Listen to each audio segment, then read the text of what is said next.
메리수 죽이기. 메리수를 죽이기에 이른 동기와 그 후의 몇 년에 대해서 써보려고 한다. 나라는 인간은 좋아하는 작품이 생기면 한없이 몰입하는 버릇이 있었다. 작품의 장르는 애니메이션, 만화, 게임, 그리고 가벼운 소설 등이다. 지루한 수업 시간, 내가 사랑하는 캐릭터를 머릿속에 떠올리며 공책 구석에 일러스트를 그렸다. 용돈으로 관련 상품들을 사들이고 자료집을 닥치는 대로 읽고 벽에 포스터를 붙이고 그걸 보면서 밤을 보냈다. 이미 완결된 작품의 후일담을 상상하거나 캐릭터들의 사이드 스토리를 이래저래 몽상하거나 작품 속 대사를 낭독하며 그것을 녹음해서 끝없이 들었다. 나는 초라한 인생을 보내고 있었다. 먹는 걸 워낙 좋아해서 그런지 체형은 호빵 같았다. 소극적인 사고방식에 말재주도 없고 굼뜨고 뭘 해도 자신감이 없었다. 누가 말을 걸면 얼굴을 붉히고 웃음소리는 흉하고 촌스러운 안경을 쓰고 있어서 이성은 물론 동성에게도 무시당했고 반에서는 음침하고 기분 나쁜 여자로 인식되고 있었다. 살아보았자 좋은 일은 하나도 없어서 내가 왜 살고 있는지 스스로도 의아할 정도였다. 그런 나도 창작물의 세계에 푹 빠져 있을 때만큼은 자유로울 수 있었다. 내가 중학생 때 좋아했던 캐릭터는 소위 말하는 드래곤 퀘스트 같은 타입의 판타지 세계를 여행하는 RPG의 주인공이었다. 말할 줄 아는 대검과 함께 모험을 하는 금발 소년. 제작사가 발매한 그 아이의 공식 포스터를 바라보며 나는 밤이면 밤마다 말을 걸었다. 그러자 신기하게도 어느새 소년의 목소리가 들리기 시작했다. 물론 포스터가 떠들 리가 없으니까 내가 머릿속으로 소년의 말을 보완하고 있었던 것이다. 어머, 그렇구나. 어떡해. 그래, 그래. 한밤중에 내 방 앞에서 귀를 기울여 보면 음산한 혼잣말이 들렸을 것이다. 나는 소년과 나눈 대화를 나중에 마음껏 떠올릴 수 있도록 한 글자도 빠짐없이 공책에 적기 시작했다. 이런 망상 대화 노트는 차곡차곡 늘어났지만 내 뜨거운 마음은 그걸로 끝나지 않고 중학교 2학년 때 마침내 2차 창작 소설을 쓰기 시작했다. 2차 창작이란 원작이 되는 작품의 스토리, 세계관, 거기 등장하는 캐릭터 등 각종 설정을 바탕으로 부차적으로 작품을 창작하는 일이다. 내가 쓴 2차 창작 소설은 물론 내가 좋아하는 소년 캐릭터가 대활약하는 이야기였다. 또한 원작에 나오지 않는 오리지널 캐릭터도 등장시켰다. 이름은 루카. 14살짜리 소녀다. 나는 그녀에게 감정이입을 하면서 글을 썼다. 소년 캐릭터와 루카가 서로 도와가면서 모험하는 모습을 상상하면 황홀했다. 집필할 때 나는 루카에게 빙의하고 있었던 것이다. 고등학교 1학년 봄, 굼뜨고 호빵 같은 나는 어느 동아리에 입부할 결심을 했다. 애니메이션, 만화, 게임 연구부. 영문으로 머리 글자를 따서 통칭 ACG부라고 불리는 곳이다. 동아리방을 처음 찾아갔을 때는 긴장했다. 문 앞까지 갔다가 되돌아오기를 반복하는데 나처럼 신입생으로 보이는 여학생이 말을 걸어왔다. 가입하고 싶어? 키가 작고 동그란 안경을 쓴 여학생이었다. 덥수룩한 머리카락은 새집이 떠올랐다. 나도 가입하고 싶은데 함께 들어가지 않을래? 어? 응. 잘됐다. 혼자 들어가는 거 겁났는데. 아, 나도 그래. 학교에서는 아무 말도 하지 않을 때가 많아서 목소리가 제대로 나오지 않았다. 나는 그녀에게 등을 떠밀리다시피 해서 동아리방의 문턱을 넘어섰다. 동아리방은 헌 책방 같은 냄새가 났다. 책장이 벽 한 면을 통째로 점거하고 있었다. SF 소설과 라이트 노블, 그리고 선배들이 후배들한테 보여주기 위해서 엄선한 만화책이 꽂혀 있었다. 새진머리 소녀와 함께 나는 가입 신청서에 이름을 썼다. 반년 뒤 나는 선배에게 부탁이야, 다음 1000개의 문에 글을 좀 써줘 라는 의뢰를 받았다. 1000개의 문이란 매달 우리 동아리가 발행하는 소책자의 이름이다. ACGV에는 동인 활동을 하는 사람들이 많아서 그들의 만화나 소설을 싣곤 했다. 함께 가입했던 새진머리 소녀는 사이토 로빈슨이라는 필명으로 게임 비평 에세이를 정기적으로 실어서 만성적인 원고 가뭄에 고민하던 선배들을 구원했다. 어때? 해봐. 너 글 잘 쓰잖아. 사이토 로빈슨도 그렇게 말하기에 나는 2차 창작 소설의 원고를 선배에게 건넸다. 처음에는 딱 한 번만 실을 셈이었는데 그 후 자신감이 붙어서 연재를 하게 되었다. 기사라기 루카라는 필명으로 작품을 발표해서 그런지 부원들은 나를 루카라고 부르기 시작했다. 말이 좋아 소책자지 인쇄한 종이 10장 남짓을 한데 엮은 것이었다. 학교 게시판 구석에 종이로 간이 주머니를 만들어 단 뒤 몇 권을 꽂아두었다. 사이토 로빈슨의 게임 비평, 사이온지 마르코 선배의 만화, 신도 신노스케 선배의 SF 고증 에세이, 이렇게 실려 있는데 거기다가 내가 쓴 소설이 함께 소책자를 구성하고 있다는 사실이 자랑스러웠다. 1000개의 문은 어떤 분이 어떤 뜻으로 붙인 이름인가요? 최신호를 호치케스로 찍으면서 사이토 로빈슨이 사이온지 선배에게 물었다. 누구였더라? 신도가 끝없는 이야기라는 소설집에 그런 이름의 건물이 나온다고 했었어. 사이온지 마르코 선배의 만화는 그림도 미숙하고 이야기도 질이 멸렬했지만 부원들은 따뜻하게 받아들였다. 내 소설도 엉망이었지만 고등학교 1학년 3학기 때까지는 한 번도 그 점을 지적받지 않았다. 눈이 흩날리는 추운 날이었다. 서로 마주보게 놓은 6개의 책상 위에 막 완성된 책자 1000개의 문 최신호가 쌓여 있었다. 우리는 석유 스토브를 에워싸고 막 완성된 책자를 바라보고 있었다. 문을 두드리는 소리가 나더니 신경질적으로 생긴 남학생이 들어왔다. 미스터리 소설 연구회 3학년 학생이다. 여기 부장 있어? 아직 안 왔는데 아마 금방 올 거예요.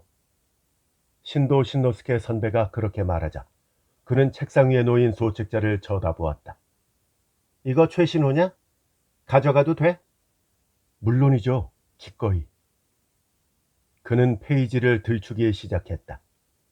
그가 말하길 자기는 1000개의 문 독자인데 매번 기대하고 있다고 했다. 우리가 쑥스러워하자 그는 계제 작품 하나하나에 감상을 늘어놓기 시작했다. 사이토 로빈슨의 게임 비평은 자기 만족이다. 사이온지 마르코의 만화는 그림이 지저분하다. 신도 신노스케의 SF 고증 에세이는 문장이 읽기 불편하다. 이런 얘기들이었다. 그의 말은 가슴에 비수처럼 꽂혔고 우리는 모두 거의 울상이 되었다. 그리고 마침내 그가 나의 2차 창작 소설이 들어있는 페이지를 가리켰다. 이걸 쓴 기사라기 루카는 누구야? 전데요. 아, 그렇구나. 너란 말이지. 매번 챙겨 읽고 있어. 문장은 괜찮은데 쓴소리를 들을 게 뻔하다고 각오하고 있었다. 하지만 그는 예상치 못한 소리를 냈다. 네 소설에 메리수가 나오지? 그 녀석 좀 어떻게 해봐. 솔직히 말해서 좀 찝찝해. 모두 눈짓을 주고받으며 당혹스러워했다. 아무도 메리수라는 이름을 몰랐던 것이다. 왜냐? 내 작품에 그런 캐릭터는 나오지 않는다. 때마침 그때 부장이 동아리방에 나타났다. 미스터리 소설 연구회의 선배가 일어나서 소책자를 가방에 넣고 부장과 담소를 나누며 함께 어디론가 가버리는 바람에 진짜 뜻을 물어보지는 못했다. 메리 수. 나는 집에 돌아와서 그 이름을 인터넷으로 검색해 보았다. 홈페이지가 여러 개 나왔다. 알고 보니 꽤 오래전부터 존재하는 표현이었다. 메리 수는 2차 창작 관련 용어 중 하나인데 작가의 소망이 불쾌할 정도로 투영된 오리지널 캐릭터를 가리킨다고 한다. 그 용어의 기원은 해외 고전 SF TV 드라마 스타트rek과 깊은 관계가 있는 듯했다.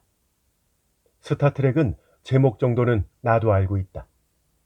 열광적인 팬들이 많다는 사실도. 스타트렉 방영 당시에 그 세계를 동경한 사람들이 무수한 2차 창작 소설을 썼다. 그때 그들은 자기 소망을 투영한 오리지널 캐릭터를 작중에 등장시켰다고 한다. 예를 들면 함대 안에서 가장 어리고 무척 우수하며 특별한 능력을 지녔다거나 원작에 등장하는 캐릭터들로부터 존경과 사랑을 받고 위기에 빠졌을 때는 크게 활약해서 사람들을 구하는 인물이다. 그렇지만 하나같이 비현실적이고 사춘기 소년 소녀의 소망을 구현한 듯한 자기애로 똘똘 뭉친 오리지널 캐릭터들은 비판의 대상이 되었다. 그러던 어느 날 그들을 야유하는 히로인이 탄생한다. 1973년 모 동인 잡지에 스타트rek의 2차 창작 소설이 실렸다. 그 소설에 등장하는 오리지널 캐릭터 여주인공이 함대에서 최연소 대위로 나이는 고작 15살 반이라는 메리수 대위였다. 이 소녀에게는 당시 팬들이 쓰던 2차 창작 소설의 오리지널 캐릭터에게 흔한 설정이 의도적으로 가득 차 있었다고 한다. 그 이후로 필자가 자기를 투영해서 이상화한 캐릭터를 메리수라고 부르게 되었다. 확실히 내 소설에는 항상 메리수가 있었다. 가령 루카라는 소녀에게는 나를 투영해서 마음에 드는 소년 캐릭터와 함께 모험을 시켰다. 나도 그걸 자각하고 있었다. 현실의 나는 굼뜬 호빵이지만 루카는 흠잡을 데 없는 미소녀라는 설정이었다. 윤기 넘치는 검고 긴 머리에 맑은 피부, 모두가 무조건 좋아하고 사랑하는 생김새. 오른쪽 눈동자는 검은색이지만 왼쪽 눈동자는 붉은색, 소위 오드아이라 불리는 속성. 그런가? 흔히 말하는 중2병이다. 메리수라는 용어가 낯설었던 이유는 일본에 이미 중2병이라는 표현이 있어서 해외 용어를 쓸 필요가 없었기 때문인지도 모른다. 집필하던 원고를 다시 훑어보았다. 거기에도 메리수가 있었다. 다음번 1000개의 문에는 어느 학원 SF 만화에 2차 창작 소설을 실을 생각이었는데 거기에 오리지널 캐릭터로 등장시킨 소녀가 바로 그랬다. 그 소녀는 초능력이 있고 천재적인 두뇌와 천진난만한 성격으로 모두에게 사랑받고 원작에 등장하는 주인공 소년과 전생의 연인이었다는 설정이다. 게다가 오드아이. 진짜 이 속성에 사족을 못 쓰나 보다. 나는 그녀에게 나를 투영하면서 글을 썼다. 소년과 부부 만남처럼 나누는 대화를 쓸 때는 행복했다. 내가 작품 속에 들어가 소년과 친하게 지내는 기분이 들었기 때문이다. 그 대화들이 스토리에 아무 영향이 없는 것은 확실히 문제가 있기는 했다. 지금까지는 작품의 완성도를 신경 쓰지 않았다. 하지만 메리수의 존재를 알고 나니까 이대로 둬도 괜찮을지 불안해졌다. 나에게 취미라고는 2차 창작 소설을 쓰는 것밖에 없다. 그 유일한 취미를 부정당한 기분이었다. 내 문장은 소설이 아니라 소망으로 똘똘 뭉친 단순한 망상의 홍수일 뿐이었다. 싫어. 멋진 소설을 쓰고 싶어. 2차 창작 소설은 나에게 인간관계 그 자체였다. 사이토 로빈슨이나 사이온지 선배, 그리고 신도 선배처럼 천개의 문 필자들과 화제를 공유하고 난생 처음으로 내가 속해도 될 장소를 찾을 수 있었던 것이다. 그러니까 메리수를 쫓아내야만 한다. 내 문장에서, 내 소설에서. 메리수라고 불리는 소녀. 그 개념적 존재를 죽여서 지워내지 않는 한 나는 성장할 수 없다. 첫걸음으로 절반쯤 쓴 2차 창작 소설에서 오리지널 캐릭터를 삭제했다. 소녀의 이름이나 그녀에 관한 에피소드를 삭제 단추로 지웠다. 수정 때문에 생긴 어색함이나 모순을 하나씩 보정했다. 작중에서 주인공 소년과 부부 만담 같은 대화를 나눴던 것은 내가 만든 캐릭터가 아니라 원작에도 등장하는 소녀로 설정해 새로 썼다. 하지만 문제는 해결되지 않았다. 원작에도 등장하는 소녀가 그 역할을 물려받자 이번에는 거기에 메리수가 깃들기 시작한 것이다. 그 아이가 소년과 대화를 나눌 때 나 자신을 투영하고 있다는 사실을 깨달았다. 내가 주인공 소년에게 이야기하고 싶은 내용을 이번에는 그녀의 입을 빌려서 떠들고 있었다. 소녀의 캐릭터 뼈대가 점점 흔들리더니 원작에서는 절대 하지 않을 대사가 튀어나오기도 했다. 위키피디아를 보니까 이건 원작 변경 메리라고 불리는 타입의 메리수였다. 이대로는 안 된다. 시간을 두고 다른 작품을 쓰기 시작했다. 하지만 나도 모르는 사이에 역시 메리수가 작중에 숨어들었다. 처음에는 멀쩡했던 원작 캐릭터의 언동이나 행동이 붕괴되기 시작했고 내가 하고 싶은 말 그리고 듣고 싶은 말이 그들의 입에서 튀어나왔다. 이야기는 자의적으로 진행되었고 내가 좋아하는 캐릭터만 부자연스럽게 활약하기 시작했다. 원작 등장인물들의 내면을 어느새 메리수가 앗아가고 말았다. 그녀가 소설 지필의 고삐를 낚아채서 내 소망을 충족시키는 쪽으로 이야기를 끌고 갔다. 아무래도 스스로를 엄격하게 제어하지 못하면 메리수에게 작품을 빼앗기는 것 같았다. 특히 까다로운 점은 글을 쓰는 나 자신이 메리수가 고삐를 낚아채는 것을 편안하게 느낀다는 사실이었다. 내 소망이 이끄는 대로만 집필하는 것은 즐거운 일이다.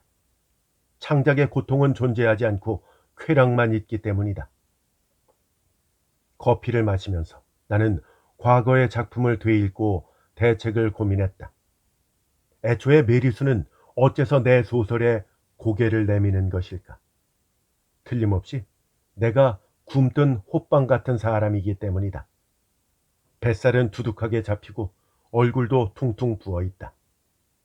머리카락도 덥수룩하고 안경도 옷차림도 촌스러운 여자. 그게 나다.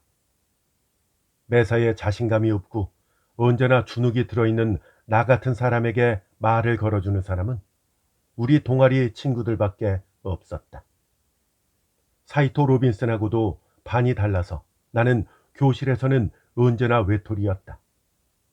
현실 세계의 고독에서 달아나기 위해 하다못해 소설 안에서만큼은 좋아하는 등장인물들과 망상의 대화를 즐기고 싶었던 것이다. 나는 현실 생활에서 부족한 부분을 채우기 위해서 2차 창작 소설을 썼다. 그러다 보니 아무래도 쾌락이 이끄는 대로 이야기의 방향타를 틀어버리는 것이다. 나의 볼품없는 인생이 소설 안에 메리수를 탄생시켰다. 그렇다면 어떻게 해야 될까? 메리수로 변한 캐릭터를 삭제 단추로 지우는 것만으로는 근본적인 해결이 되지 않는다. 또 다른 캐릭터가 메리수로 변할 뿐이다. 그녀를 죽이려면 나라는 인간의 내면을 어떻게든 해야 했다. 한 달쯤 고민하다가 한 가지 해결책이 떠올랐다. 고등학교 2학년 봄. 나는 그 결심을 실행에 옮겼다. 알람 소리에 일어나 날이 밝기 전에 침대에서 빠져나왔다. 운동복으로 갈아입고 현관에서 스니커를 신고 있는데 어머니가 하품을 하면서 나왔다. 너 어디 가니? 편의점 가는 거야? 고기호빵은 냉장고에 있어. 데워줄까? 아니야, 오늘은 안 먹어. 달리고 올 거야. 달린다고? 네가? 네, 다녀올게요. 현관문을 열고 밖으로 나가니 서늘한 아침 공기가 온몸을 감쌌다. 봄이라고는 해도 아직 쌀쌀해서 가로등 불빛에 반사되는 수음이 하였다. 배웅하는 어머니를 뒤로하고 나는 달리기 시작했다. 땅을 밟을 때마다 배에 붙은 지방이 출렁거리는 것을 느꼈다. 메리수는 소망을 충족시키기 위해서 작품 세계에 나타난다. 그러니까 내가 더 바라지 않으면 된다. 현실 세계에서 부족하다고 느끼는 부분을 지필로 채우는 것이 아니라 현실 세계에서 똑같이 채운다. 성공하면 나는 보다 순수하게 글을 쓸 수 있을 것이다. 메리수를 뿌리 뽑고 죽이기 위한 방법. 그것은 굼뜨고 호빵 같은 나라는 인간을 지우는 일이었다. 내 작품에는 한 가지 유형이 있었다. 이야기 해결에 메리수의 초인적인 능력을 곧잘 이용했던 것이다. 가령 루카의 경우 어떤 위기가 닥쳐도 결국 루카가 잠재 능력을 발휘해 적을 일망타진하고 해피엔딩으로 끝난다. 루카는 전설적인 마법사의 피가 섞여 있다는 설정이었다. 하지만 그것은 자의적인 전개다. 메리수와 결별하려면 그 방법은 이제 쓸 수 없다. 고등학교 2학년 여름, 나는 소년 만화 잡지에 연재되는 열혈 요리 만화에 푹 빠져 있었다. 주인공 소년들이 토너먼트 형식의 요리 경연대회에 참가하는 내용이었다. 요리 만화지만 뜨거운 스포츠 작품 같은 요소도 있었다. 작가에게 팬레터를 보내고 출판사에 애니메이션으로 만들어달라는 투서를 보내고 당연한 흐름으로 2차 창작 소설을 쓰기로 했다. 내가 가장 먼저 한 일은 요리학원에 다니는 것이었다. 내 나름의 메리수 대책이었다. 소설 세계의 현실성을 높이면 자연히 캐릭터도 현실적인 존재감을 보이지 않을까. 내 개인적인 소망이 파고들 여지가 사라지고 결과적으로 메리수가 쫓겨나는 것이다. 그래서 당시에 나는 2차 창작 소설을 쓸 때 치밀한 취재를 하기 시작했다. 전에는 요리를 해본 적이 거의 없었다. 현실성 있는 묘사를 위해 식칼로 채소를 써는 감촉을 느끼고 기본적인 밑 준비나 각종 양념의 이름과 사용법을 완벽하게 익혔다. 요리학원 선생님에게 직접 여쭤보고 소설 줄거리를 상담했다. 선생님의 말씀 속에는 메리수의 초인적 능력이 없어도 이야기를 마무리 짓는 방법에 대한 힌트가 가득 숨어 있었다. 낯을 가리는 내가 적극적으로 행동하게 된 것은 원작 만화에 대한 뜨거운 사랑과 메리수가 작품 속에 숨어드는 데 대한 공포 때문이었을 것이다. 남과 대화하는 재활 연습도 되었고 가족들에게 풀코스의 요리를 만들어줄 만큼 요리 솜씨도 향상되었다. 2차 창작 소설을 무사히 완성한 뒤에도 모처럼 익힌 기술을 까먹지 않게 요리 학원에는 계속 다녔다. 대단해. 진짜 좋다. 나 완전 감동했어. 인쇄한 원고를 사이토 로빈슨에게 보여주었다. 하지만 흥분 섞인 반응을 어디까지 믿어도 될지는 모르겠다. 어쩌면 친하니까 칭찬해 주는 걸지도 모른다. 하지만 읽다 보니까 허기가 지네. 돌아가는 길에 뭐 좀 먹으러 갈까? 근데 지금 다이어트 중이라. 어? 다이어트? 아직도 하고 있는 거야? 왜? 이제 충분하잖아. 천만에 아직 멀었어. 보다 훌륭한 2차 창작 소설을 쓰기 위해서라면 뭐든지 했다. 원작이 게임이라면 몇 번씩 공략하고 설정집을 읽었다. 배경이 되는 나라의 문화나 역사, 건축, 패션과 풍습도 공부했다. 적이 되는 몬스터의 이름이나 외형을 신화의 세계에서 따온 경우에는 신화부터 공부하고 갑옷이나 무기 소재, 강도, 구조도 조사했다. 물론 그런 지식을 전부 다 작품에 반영하는 것은 아니었다. 사용하는 것은 극히 일부였지만 작품은 현실성을 더해갔다.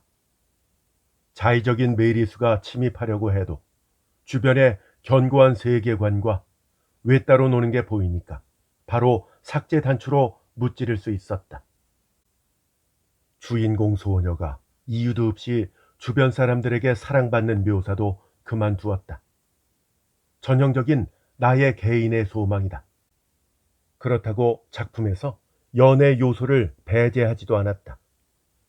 누군가가 누군가를 좋아하게 되는 전개에 합당한 이유를 부여하도록 신경 썼다. 외모와 내면, 양쪽 다 충실하게 묘사해서 연애 발생 이벤트에 설득력을 주었던 것이다. 외모를 묘사할 때는 독자의 마음속에 캐릭터의 모습이 떠오르도록 노력했다. 복장이나 헤어스타일, 몸에 두른 장신구 디자인 등 세세하게 떠올려가면서 집필했다. 때문에 복장이나 장신구도 공부해야 했다. 캐릭터가 입고 있는 옷이나 가지고 있는 가방에 가까운 물건을 구해 실제로 걸쳐보고 소재의 감촉을 확인했다. 원작자가 좋아하는 브랜드를 조사하다 보니까 패션에도 박식해졌다. 뱃살이 쏙 빠지자 그때까지 입었던 옷이 너무 커서 옷을 새로 사야 했던 터라 마침 좋은 기회였다. 그동안 얻은 패션 지식을 총동원해서 내가 입을 옷을 고르고 코디네이션을 고민했다. 평상복을 살 때는 부모님이 돈을 주셨지만 2차 창작 소설의 자료로 구입한 마법사 가운이나 장신구는 용돈으로 사야 했다. 지갑이 텅텅 비어서 어쩔 수 없이 아르바이트를 하기로 했다. 소설 등장인물이 콘택트 렌즈를 끼는 장면이 있었기 때문에 그 조사도 할 겸 나도 콘택트 렌즈로 바꿔 보았다. 작중 인물들이 윤기 흐르는 머리카락을 가지고 있으니까 그렇게 되기 위해서 손질법을 공부하고 직접 시험해 보았다. 그러자 언젠가부터 외모 콤플렉스가 줄어들고 일상의 여러 가지 일들이 충실해지기 시작했다. 소설을 쓸 때 소망이 폭주하는 일은 이제 거의 없었고 이야기를 능숙하게 다룰 수 있게 되었다. 고등학교 3학년이 되자 입시 공부의 시간을 빼앗겨서 2차 창작 소설을 좀처럼 쓸 수가 없었다. 우리 동아리의 부장이 된 사이토 로빈스는 소책자 천개의 문 원고를 1학년이나 2학년들에게 부탁하게 되었고 나는 동아리방에 고개를 내미는 빈도가 줄었다. 그 무렵부터 이상하게 교실에서도 아이들이 말을 걸기 시작했다. 취재를 하다 보니까 남들과 이야기할 때 느꼈던 거북함이 많이 사라져서 이제는 상대 얼굴도 볼 수가 있었고 상큼하게 웃으면서 대답할 수도 있었다. 친하게 지내는 상대가 늘자 반이 다른 사이토 로빈슨과는 소원해지고 말았다. 역 앞에 패스트푸드 가게에서 일하면서 돌아가는 길에 도서관에 들러 잘 못하는 수학 문제를 풀거나 2차 창작 소설에 쓸 자료를 보는 사이에 여름이 지나갔다. 아르바이트 가게에서는 많은 사람들을 만났지만 애니메이션이나 만화, 게임 이야기는 누구하고도 통하지 않았다. 점장 아저씨가 취미를 물었을 때 그런 이야기를 하자 의외네 라는 표정을 지었다. 그게 무슨 뜻인가요? 너 같은 아이가 오타쿠라니 이미지가 너무 달라서. 아니 나도 오타쿠에게 편견이 있었다는 걸 깨달았어. 그렇게 다른가요? 애니메이션이나 만화, 게임 이야기가 통하지 않으면 예전에는 대화가 이어지지 않아서 거북해졌을 것이다. 하지만 그 무렵에는 다양한 장르의 화제를 따라갈 수가 있었다. 요리나 패션 이야기, 서양의 거리와 건축물, 역사, 신화에 대한 일화 등 집필을 위해 얻은 지식이 도움이 되었던 것이다. 아르바이트 가게에서 만난 다른 고등학교 여학생과 문자를 주고받게 되었고 휴일에 함께 놀기도 했다. 그리고 아르바이트 가게의 대학생 선배에게서 나하고 사귀자는 그런 말을 들었을 때 난 영문을 알 수가 없었다. 일을 마치고 가게에서 나와 돌아가는 길이 같아서 나란히 걸어가고 있을 때였다. 겨울의 어느 날 얼음장처럼 차가운 바람에 손가락이 꽁꽁 얼어서 발그스름했다. 대답은 미루고 그날은 집으로 돌아와서 욕조물에 몸을 담그고 고민했다. 내가 욕실에서 너무 오랫동안 나오지 않자 어머니가 걱정한 나머지 살았는지 죽었는지 확인하러 오셨다. 욕조에서 나와 탈의실 거울을 들여다보며 내 모습이 지금 어떤지 관찰했다. 달아오른 뺨이 새빨갰다. 남들에게 사랑받는데 필요한 이유. 자의적으로 남들이 호의를 베푸는 전개가 되지 않도록 사랑받을 이유를 확실하게 설정해 묘사할 것. 나라는 사람은 그렇게 마련한 이유를 저도 모르는 사이에 현실 세계에서 클리어했다는 말일까. 선배와는 휴식 시간에 자주 이야기를 나누었고 서로 음악 CD를 빌려주기도 했고 문자도 주고받았다. 선배 시점으로 인물을 묘사한다면 그런 소소한 일상의 장면들이 연애 감정이 싹트는 동기로, 즉 연애 발생 이벤트로 비쳤을지도 모른다. 결국 나는 그 선배와 교제를 시작했다. 선배에게 입시 과외를 받고 크리스마스 선물을 교환하고 고등학교를 졸업하고 대학에 들어갔다. 자취를 시작하면서 아르바이트를 그만두었지만 선배와의 관계는 순조로웠다. 인생의 시간이 충실하게 흘러갔다. 어느새 사이토 로빈슨과는 연락을 하지 않게 되었다. 성인이 되어 술을 마실 수 있는 나이가 되었다. 이제는 좋아하는 캐릭터의 포스터를 향해서 말을 걸고 머릿속으로 대화를 즐길 수가 없었다. 그토록 심각하게 절실하게 영혼을 다 바쳐서 좋아하는 애니메이션과 만화, 게임의 세계에 들어가고 싶었던 것은 아무도 거들떠보지 않는 현실의 내 인생이 싫었기 때문이었다. 가혹한 현실을 외면하고 마음을 지키기 위해서 좋아하는 작품 세계에 탐닉했던 것이다. 메리수를 죽여가면서까지 2차 창작 소설을 계속 집필했던 것도 좋아하는 작품에 보다 깊이 빠져 있고 싶었기 때문이다. 하지만 이미 작품 세계로 달아나고 싶다는 욕구는 쏙 사라졌다. 현실 세계에서 행복해질수록 2차 창작 소설을 집필할 의욕을 잃었다. 내게는 현실의 영역이 있고 거기서 생활하고 살아가며 행복해질 수 있다는 확신만 남았다. 어쩌면 그것이 어른이 되었다는 증거일지도 모른다. 대학교에서 만난 친구들과는 마니악한 애니메이션이나 만화 이야기를 나누지 않는다. 이제는 최신 게임 정보도 잘 모르고 좋아하는 브랜드의 최신작을 체크하지도 않는다. 요리 학원에는 가지만 그것은 신부 수업 성격이 강해서 그토록 좋아했던 열혈 요리 만화의 연재가 어느새 중단되었다는 사실도 몰랐다. 굼뜨고 호빵 같던 나는 과거의 존재가 되었다. 남들에게 사랑받는 것이 일상이 되었고 친구도 지인도 많아졌다. 행복해질수록 내가 2차 창작 소설을 썼다는 기억을 잊어갔다. 대학교 3학년 가을, 어느 맑은 날이었다. 좋아하는 카페에서 여자들끼리 모여 차를 마시는데 첫사랑은 어떤 사람이었냐는 이야기가 나왔다. 별세계 판타지 RPG에 등장한 소년 캐릭터가 떠올랐다. 하지만 나는 거짓말로 무난한 대답을 했다. 친구들은 애인하고 헤어진 이야기나 크리스마스 전에 애인을 사귀고 싶다는 이야기를 하기 시작했다. 한참을 웃고 떠들다가 가게에서 나왔다. 그런데 그 목소리가 들려온 것은 친구들과 헤어져 흥겨운 기분으로 집에 돌아가는 길에 횡단보도 앞에서 신호를 기다릴 때였다.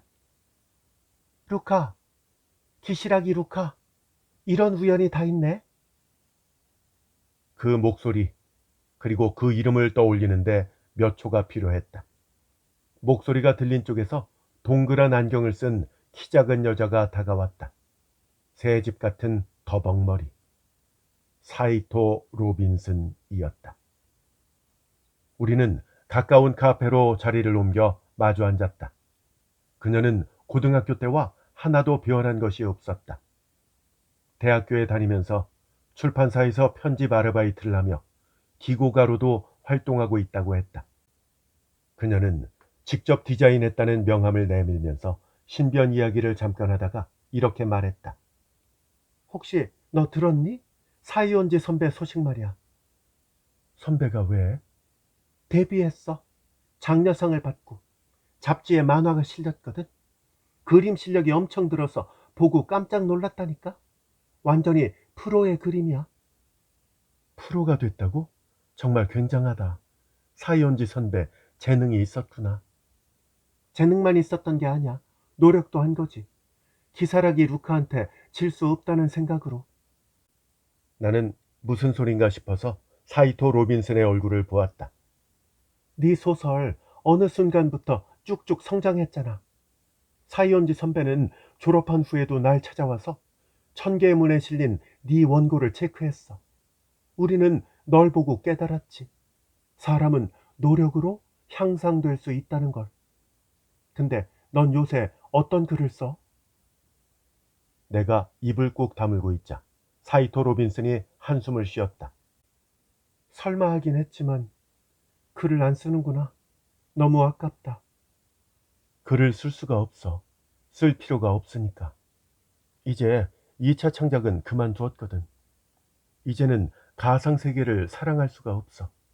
현실 세계에서 충분히 행복해졌으니까.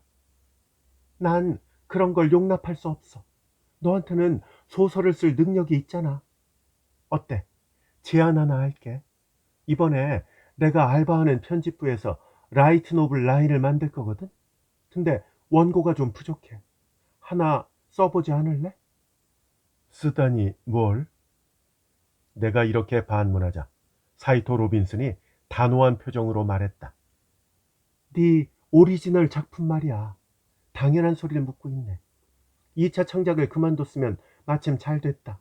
나는 네 오리지널 소설을 읽고 싶거든. 카페에서 나왔을 때 하늘은 붉게 물들어 있었다. 날 발견한 건 우연이야? 글쎄, 어떻게 생각하는데? 그녀는 그렇게 말하고 등을 돌렸다. 멀어져가는 더벅머리를 한참이나 바라보고 있었다. 사이토 로빈슨의 의뢰를 받아들일지 말지 당장은 결정할 수가 없어서 뒤로 미뤘다. 오리지널 소설을 쓰라고 해도 방법을 모른다. 이미 있는 작품 세계를 사랑하고 거기에 몰입해서 소설을 써본 경험밖에는 없기 때문이다. 게다가 몇 년이라는 공백 기간도 있다. 아직 문장을 쓸 수 있을지 자신이 없었다. 사이토 로빈슨은 제멋대로다. 나는 작가를 꿈꾸는 게 아닌데 10대 시절에 잠깐 2차 창작을 했을 뿐인 평범하고 시시한 인간이다. 분명 보다 멋진 2차 창작 소설을 쓰려고 노력했었다. 살을 뺀 것도 그 일환이다. 굼뜨고 호빵 같은 나는 매사에 자신감이 없었고 아무도 그런 나를 거들떠 봐주지 않았다. 그렇기 때문에 이유가 없어도 사랑받는 캐릭터를 창조해냈고 작품의 균형을 망가뜨렸었다. 메리 수. 그 이름을 오랜만에 떠올렸다. 작가의 소망이 담긴 소녀. 빼어난 용모와 초인적인 능력을 가지고 모두에게 사랑받고 항상 웃으며 궁지에 빠졌을 때는 내 입맛에 맞게 동료들을 구하고 존경과 애정을 한 몸에 받는 존재. 사이토 로빈슨에게 거절하겠다는 내용의 문자를 쓰고 있는데 때마침 전화가 왔다. 여보세요? 그거 생각해 봤어? 대답은 천천히 해도 돼. 그보다 다음에 동아리방에 함께 가보지 않을래? 후배들이 널 만나게 해달라고 아주 난리야. 후배라니? 우리 동아리 말이야? 당연하잖아. 코빼기도 비추지 않으니까 넌 모르겠지만 기사라기 루카의 작품 후배들한테 인기가 많아.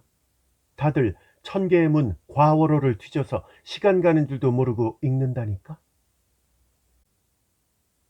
며칠 뒤 역 앞에서 사이토 로빈슨과 합류해 예전의 통학로를 나란히 걸었다. 교문이 다가오자 그리움이 북받쳤다.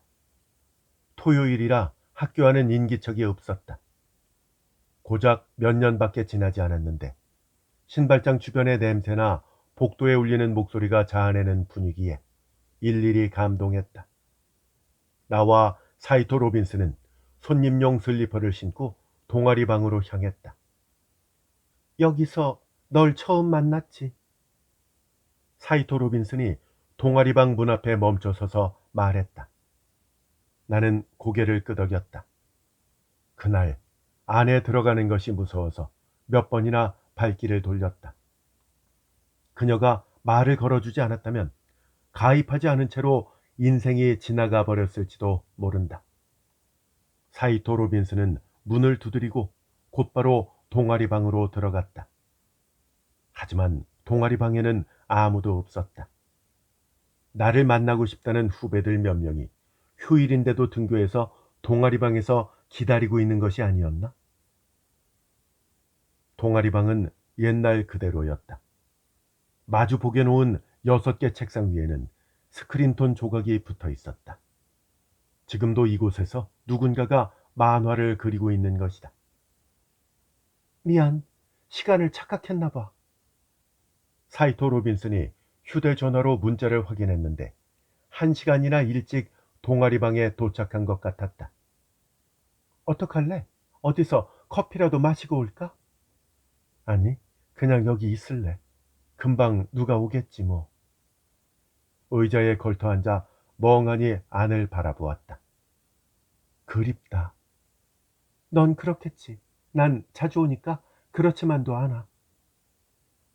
사이토 로빈슨에게 아는 선배나 후배들의 근황을 들었다. 최근에 AC지부 활동이나 고문 선생님에 대한 이야기도. 그런 이야기를 듣고 있는데 이윽고 사이토 로빈슨의 휴대전화가 울렸다. 하지만 그녀는 액정 화면을 들여다보며 혀를 찼다. 어머, 우리 회사 편집부네.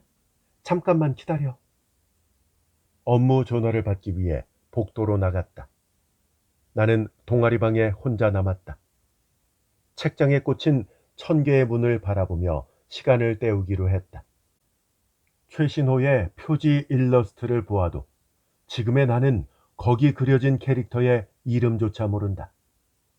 과월호를 찾아서 몇 권 꺼내서 읽어보았다. 기사라기 루카의 문장이 실려 있었다. 사이토 로빈슨은 좀처럼 돌아올 기미가 없었다. 의자에 앉아 1000개의 문을 보는 사이에 잠이 쏟아져서 하품을 했다. 밖에서는 새들이 지저귀는 소리가 들려왔다. 슬슬 겨울로 들어가는 계절이었지만 오늘은 따뜻한 햇살이 쏟아지고 있었다. 책상에 엎드려 잠깐만 자기로 했다. 그리고 나는 꿈을 꾸었다. 페이지를 팔락팔락 넘기자 수많은 문자열이 시야를 가로지르며 사라졌다. 마치 회전목마 같았다. 아니면 오래된 영화 필름처럼. 꿈속에서 내가 보고 있는 것은 1000개의 문이었다. 어느 틈에 한 여학생이 내 맞은편에 앉아 있었다. 눈이 휘둥그레질 만한 미소녀였다. 검고 긴 머리카락과 티 한 점 없는 피부. 몇 년 전까지 나도 입었던 교복 차림이었다.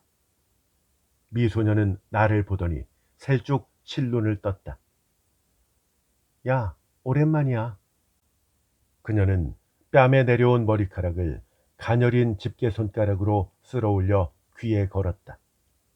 그리고 사랑스러운 보물을 만지듯이 책상 위에 1000개의 문을 들었다.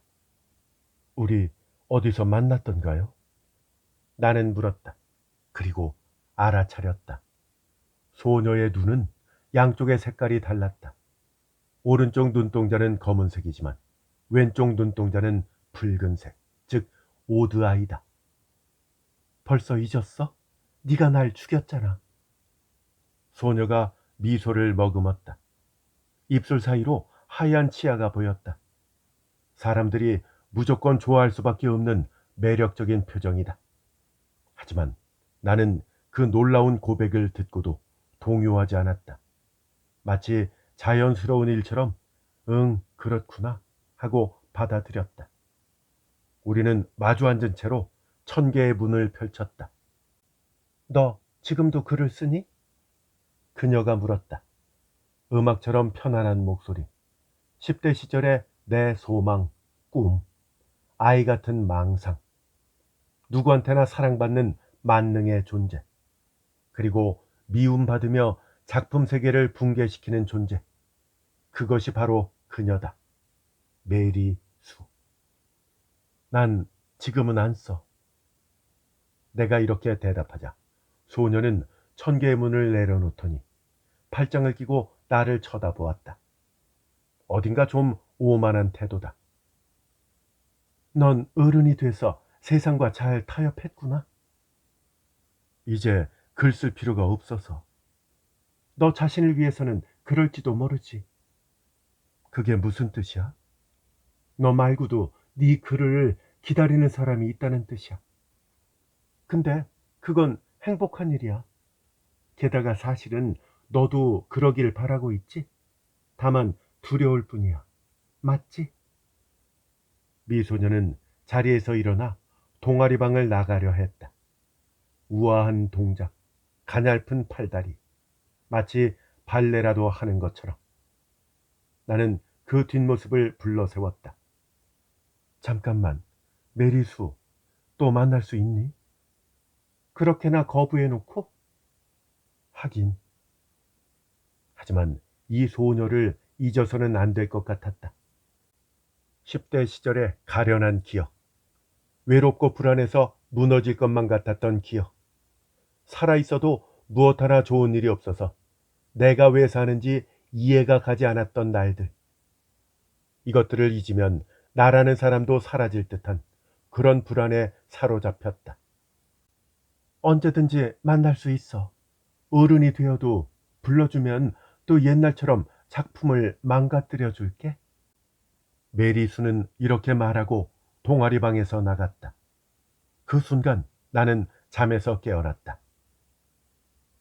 꿈의 여운에 젖어 있는데 사이토 로빈슨이 돌아왔다.